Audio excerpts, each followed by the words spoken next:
तो चलिए शुरुआत करते हैं। आज की अपनी जो मैथमेटिक्स की क्लास है क्लास अपने पास है इंट्रोडक्शन क्लास। इसके अंदर अगर हम लोग डिस्कशन की बात करें तो अपने पास चैप्टर फर्स्ट से शुरुआत करेंगे और चैप्टर फर्स्ट का नाम हमारे पास है रियल नंबर्स। क्या नाम है?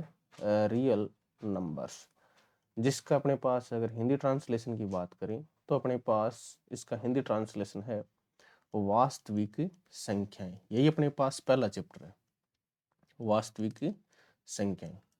सबसे पहले तो हम जानते हैं कि नंबर्स होते हैं, संख्याएं होती हैं, वो किससे मिलकर बनती हैं, क्या चीजें। तो जो अपने पास संख्याएं होती हैं, संख्याएं या जिनको आप बोल दो नंबर्स, उनका निर्माण हमारे पास होता है अंकों से। किससे होता है? अंकों से मिलकर अपने पास संख्याओं का निर्माण होता है। अंक अंक जैसे अपने पास हो गए 0, 1, 2, 3, 4, 5, 6, 7, 8 और 9, इनसे मिलकर हमारे पास संख्याएं बनती हैं। संख्याओं की अगर बात करें, जैसे मैंने आपके सामने यहाँ पर लिख दिया 34। क्या लिख दिया? 34। जैसा कि छोटी क्लास में आपने देखा है कि इसको अगर हमें विस्तारित रूप में लिखना है तो हम लोग इसको कैसे लिखते हैं? सबसे पहले इस साइड से चलते हुए आते हैं और यहाँ पर लिखते हैं 4, उसके बाद में प्लस, फिर अपने पास आता है 10 का गुणांक। 10 का गुणांक यहाँ पर क्या है? तो आप लोग बोलोगे सर 3। तो 3 दाई अपने पास कितने हो गए? 30 और प्लस 4, टोटल अपने पास हो गई है 34। इस प्रकार से अंकों से मिलकर अपने पास संख्याओं से निर्माण होता है।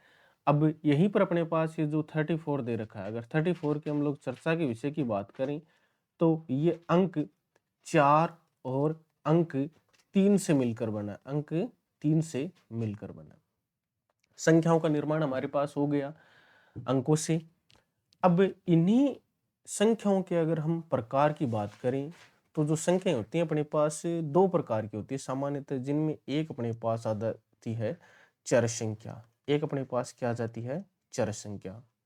वहीं पर ये अपने पास पहली है। दूसरी अपने पास यहाँ पर आ जाती है अचर संख्या। कौन सी संख्या? सेकंड टाइप अपने पास है अचर संख्या का। सबसे पहले चर्चा की बात करते हैं कि चर संख्या क्या होती है। चर संख्याओं में अगर चर्चा की बात करें तो वे संख्याएं जिनका मान निश्चित नहीं होता। क्या नहीं होता? निश्चित नहीं होता। वे संख्या अपने पास होती है चर संख्या। जिनका मान निश्चित होता है वे अपने पास होती हैं अचर संख्या। अब वहीं पर निश्चित मान किन का नहीं है, तो सबसे पहले मैं यहाँ पर बात करता हूँ। देखिए चर संख्या की। चर संख्या के अंदर अपन ने क्या पढ़ा है? चर संख्या। और इसके अंदर अपन ने कहा कि इन संख्याओं का मान निश्चित नहीं होता। ये अपने पास निश्चित नहीं होता। एग्जाम्पल की बात करें तो जैसे मैं आपके सामने अल्फाबेट लेता हूँ, ए, बी, सी, डैश डैश जेड तक, ये अपने पास अल्फाबेट हो गए। ये इन सब को हम शामिल करते हैं चर संख्याओं में। उदाहरण के लिए बात करें, आपने पहले बहुपद देखे। बहुपद कैसे होते हैं? जैसे x square plus 2x plus 3। इन्हीं बहुपद को ये अपने पास है द्विघात बहुपद। आगे चर्चा कर लेंगे कि द्विघात बहुपद क्या होता है, त्रिघात क्या होता है, बहुपद क्या होता है, एक घात क्या होता है। ये अपने पास है द्विघाती बहुपद। इसमें अगर हम लोग बराबर का चिन्ह लगा दें और बराबर में 0 रख दें, कुछ भी रख दें, तो ये अपने पास बन जाती है बहुपद से समीकरण। क्या बन जाती है? समीकरण। और ऐसे ही आपने जैसे एक दो समीकरण आपके सामने ले रहा हूं, x प्लस 3 बराबर में रख देता हूं 4।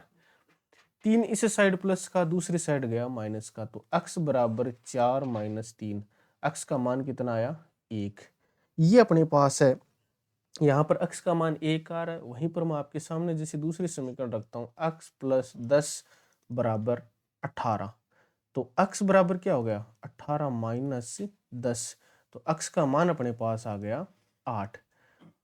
आप लोग यहाँ पर देख पा रहे हैं कि जैसे अपने पास जो वेरिएबल है चर, वो दोनों जगह सेम है, दोनों जगह x है, लेकिन यहाँ पर x का मान 1 आ रहा है और यहाँ पर x का मान 8। तो ये अपने पास होती है चर संख्या। नेक्स्ट अगर हम अचर संख्या की बात करें, अचर संख्या। अचर संख्या के अंदर हमारे पास क्या रहता है, अचर संख्या होती है उसके अंदर हमारे पास चीजें कुछ इस प्रकार से रहती हैं कि इनके अंदर जैसे आपके पास जो भी सारी संख्या है, नंबर 0, 1, 5, 10, 15 सबको शामिल कर लो तो ये अपने पास बनती है अचर संख्या। क्या बनती है? अचर संख्या।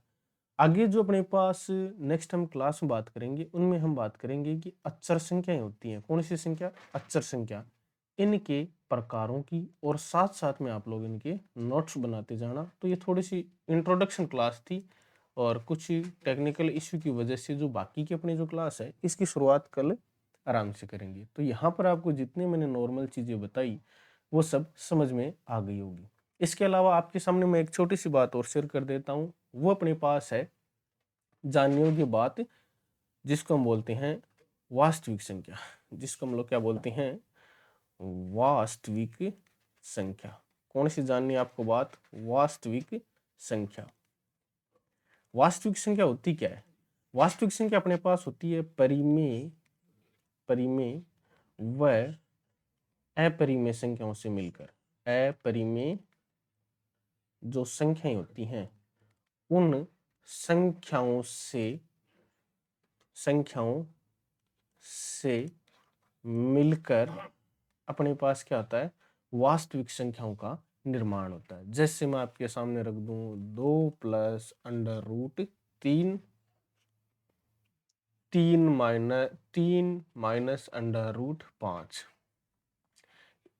- जो 9th क्लास में वास्तविक संख्या थी अपन ने उनकी कैलकुलेशन की थी, जोड़ बाकी गुणा भाग किया था। जबकि 10th क्लास में अपन लोग क्या करेंगे, जो ये वास्तविक संख्या है इनका डिटेल में एनालिसिस करेंगे। और यहाँ पर ये 2025-26 नहीं है, थोड़ा सा इसका ध्यान रखना, ये है 2026-27। तो यहाँ की जो इंट्रोडक्शन क्लास है मैं उसको यहीं पर समाप्त करता हूँ और बाकी की जो अपने पास क्लास है उसकी हम शुरुआत करेंगे कल से। और कल से आप लोग एक रेगुलेटिव बना लें। ओके।